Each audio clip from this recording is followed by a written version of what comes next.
Hello everyone, today we are going to see the poem The Skylark written by Christina Rossetti.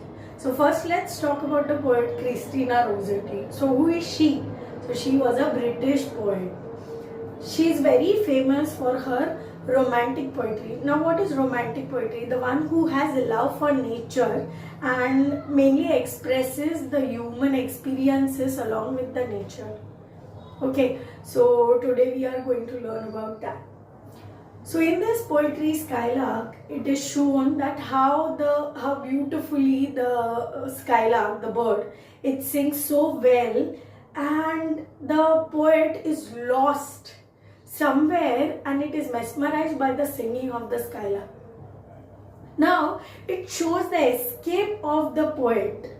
The escape of the poet from the harsh or the reality of the life, and how the poet starts looking at the bird and how it enjoys the singing of the bird. We will see that in the poem.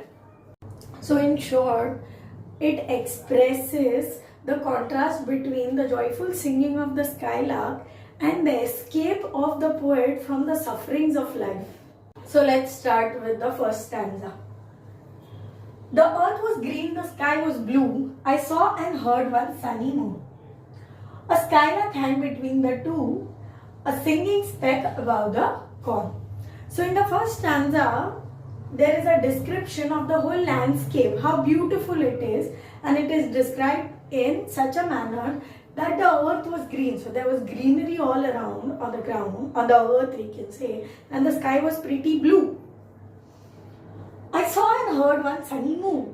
So sunny morn over here means on a sunny morning. So I guess the speaker, the girl, the poet, she was walking in the middle of a cornfield, and at that time she sees and hears a skylark.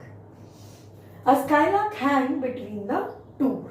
So it seems as if the skylark is hanging between the two. It is swinging in up and down motion, so it seems as if it is hanging between the sky and the earth.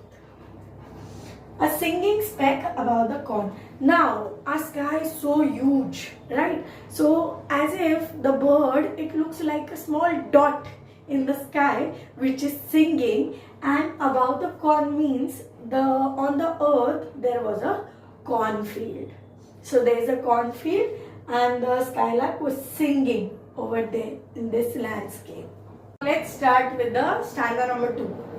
A stage below in gay accord, white butterflies danced on the wing, and still the singing skylark soared, and silent sang and soared to sing. So now a stage below means what was there below? Okay, the earth and the cornfield. So the earth and the cornfield is considered as a stage on which the skylark is singing. Okay. So now in gay accord, white butterflies danced on the wing. So when a singer, or when we go to a concert, at that time when the singer is singing, we dance, right? Yeah. So in the same way, when the skylark was singing, white butterflies were dancing on their wings.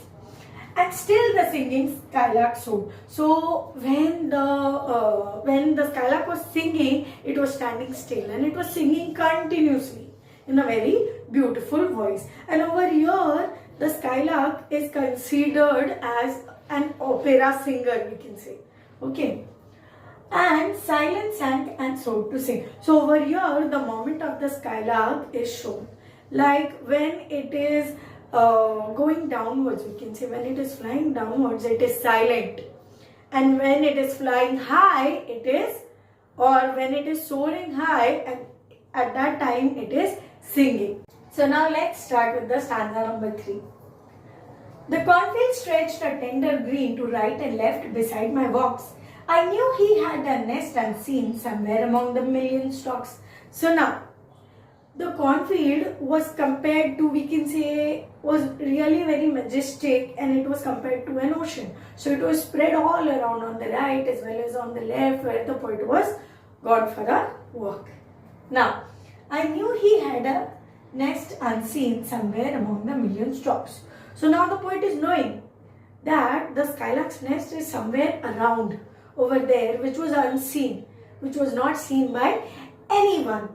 somewhere among the million stalks. So among the million stalks, there was somewhere a hidden nest of the skylark. So now let's start with the fourth and final stanza. And as I paused to hear his song, while swift the sunny moments slid, perhaps his mate sat listening long and listened longer than I did. So now, as the poet took a pause, came to a pause and started listening to the skylark, the moments, or we can say the time, started moving faster. Now the sunny time, like the morning, was sliding away and it was time to leave back to the harsh reality of life. So now the poet is saying that I cannot wait any longer more. But on the other side, that is, perhaps his mate sat listening long.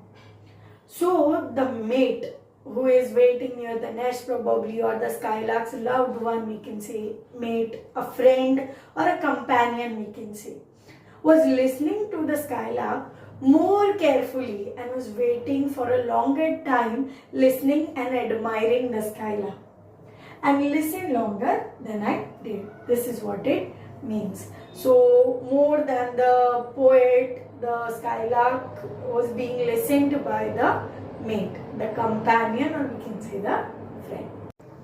So the final message or the final sum up of the last stanza is that the last stanza tells us about the feeling or the emotions of love and companionship.